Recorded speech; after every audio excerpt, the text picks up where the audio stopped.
असताना प्रत्येक मुलाने किंवा मुलीने जगात आल्यावर शिक्षण झाल्यावर आपली प्रगती केलीच पाहिजे. आणि प्रगती करणं हे वाईट गोष्ट नाही. प्रगतीच्या पायऱ्या ह्या चढत जाणं हे महत्त्वाचंच असतं, हो की नाही? आणि सर्वच करतात प्रगती.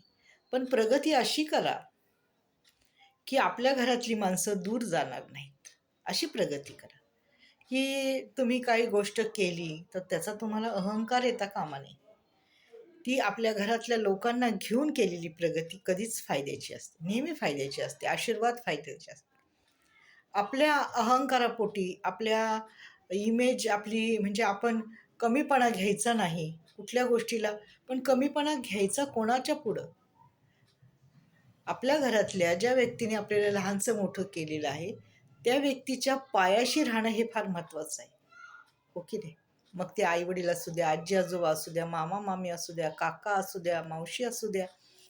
ज्या व्यक्तीने तुम्ही लहान असताना तुमचे लाड केले, तुम्हाला जवळ केलं, तुम्हाला प्रेम केलं, तुमच्याशी चांगले वागले, तुम्ही त्या व्यक्तीला आपली प्रगती झाल्याच्यानंतर दूर करता.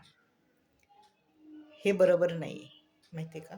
मग त्यामध्ये तुमचा स्वार्थ आहे की तुम्ही स्वार्थापोटी एखाद्याच्या आपला उशाखालचा हात गेला की आपण त्याला तोच दगड घ्यायचा आणि तोच मारायचा. अशी तुमची प्रगतीची व्याख्या आहे वाटतं, आहे की नाही?